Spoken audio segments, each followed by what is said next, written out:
What's going on? Welcome back at it like a bad habit. It is Ron Review React. And guess what we got on the agenda today? Halloween Kills. Halloween Kills is the 2021 sequel to the awesome, if I must say, 2018's reboot / sequel to the original classic horror film of 1978, Halloween. How does this 2021 sequel stack up to its 2018 predecessor? Well, let's find out. Halloween Kills starts off with a nice, beautiful flashback that has a lot of world building, which incorporates things from the 78 version and brings it back around to the 2018 version to put it in front of you in this movie. It starts off pretty nice with a flashback, kind of reliving the night that Mike broke out originally from the first film, the 78 film. Pretty much after that, if I'm gonna be honest, the film kind of goes off the rails a little bit. Now, one of the main differences that I've kind of noticed between this one and the 2018's version is the kill count is upped tremendously. There is a lot of murder, death, kill, and it's pretty in your face. Pretty in your face. Nice gory stuff. So if you like those kind of slashers, you might want to check this one out. Story-wise, if you want to call it a story, it doesn't really have much of a story, to be honest. It's Mike. He's killing. Same street. What he always does. But one thing that you'll instantly notice compared to its 2018 predecessor is the lack of Laurie, Jamie Lee Curtis's character, Laurie Strode. There's a lack of her in this movie, and whereas the first one really kind of dealt with the PTSD and the aftermath of the night that Michael Myers originally got out and how that affects people down the road, their mental stability and all that stuff, this one kind of abandons that. It brings in some characters from the franchise like Easter eggs, but doesn't really build on any of that.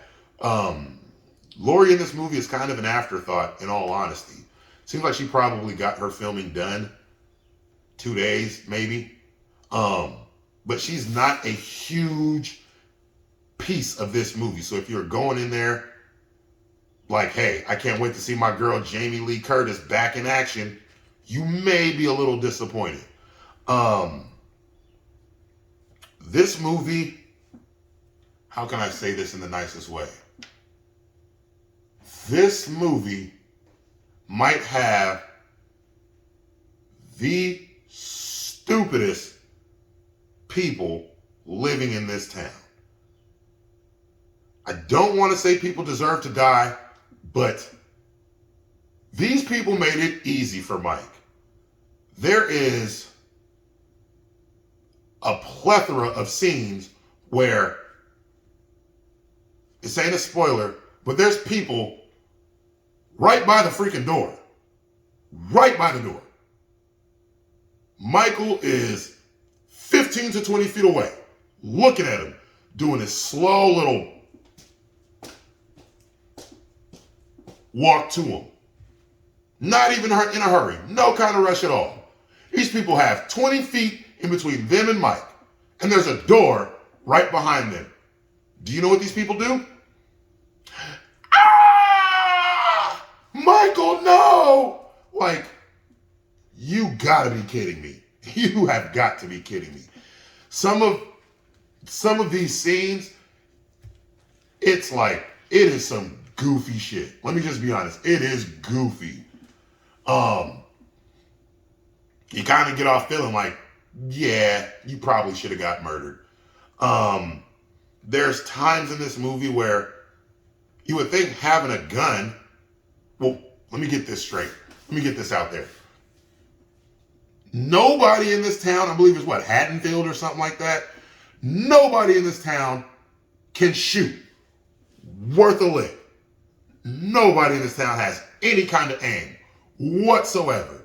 Law enforcement, fire department, people with bats, nobody has good aim at all. And then there's scenes where there's people with guns, which would make you think I can hit something at a distance, but no. We're gonna run down on you and try and point blank and surprise when it doesn't work out. Maybe it seems like I'm going a little bit in on this movie, but with horror movies, when there's an abundance of stupidity, it's hard to overlook it. The kills are nice. Sometimes just like, yeah, you deserved it, or what did you think? But there's a lot of killing due to the fact that people make horrible, horrible, stupid choices. Horrible choices. Horrible. Horrible. On another note, though, there's a lot of people standing around waiting to get killed.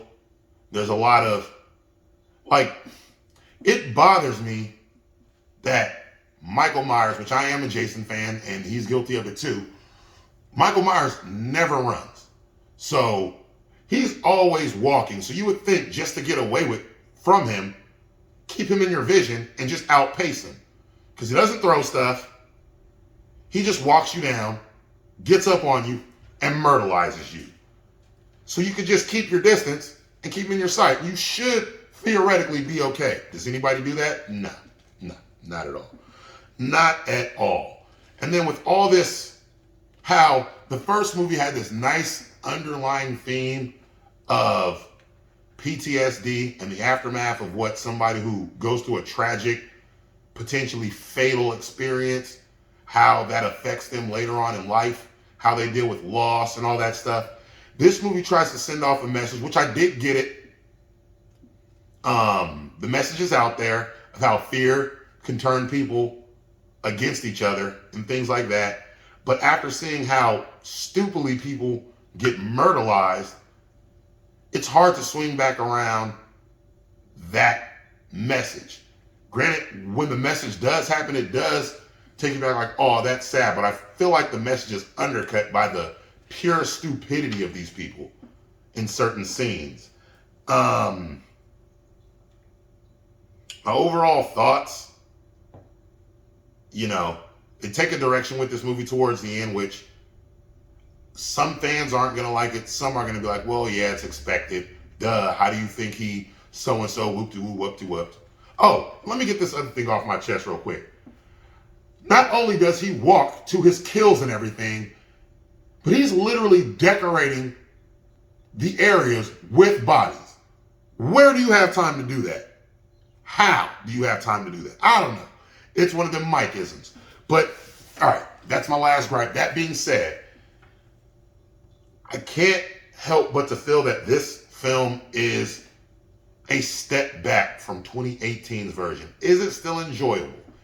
Yes, very enjoyable. But similar to how the Rob Zombie Halloween movies worked. The first one was a pretty decent, good retelling, very enjoyable. The second one comes out and they drop the ball.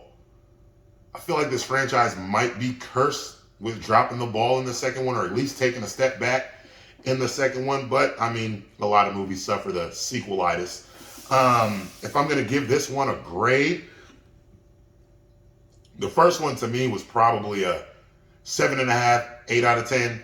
This one, very middling. I'd have to say 5.5, maybe a 6 out of 10 with this one. Enjoyable. I like slasher movies, so I don't mind seeing people get brutalized and stuff like that. Slasher is probably one of my favorite kind of horrors over the ghostly, ghouly witches and thrillers. I like people to get cut up. That works for me with movies. But with this one, the first one built such a good foundation, and I feel like this one did, unfortunately, drop the ball and take a step back. So 5.5, 6 out of 10 at best. Halloween Kills. Make sure you guys like, share, subscribe, click that notification bell. Follow me on all my social media platforms that I put in the descriptions down below. And another one, we out.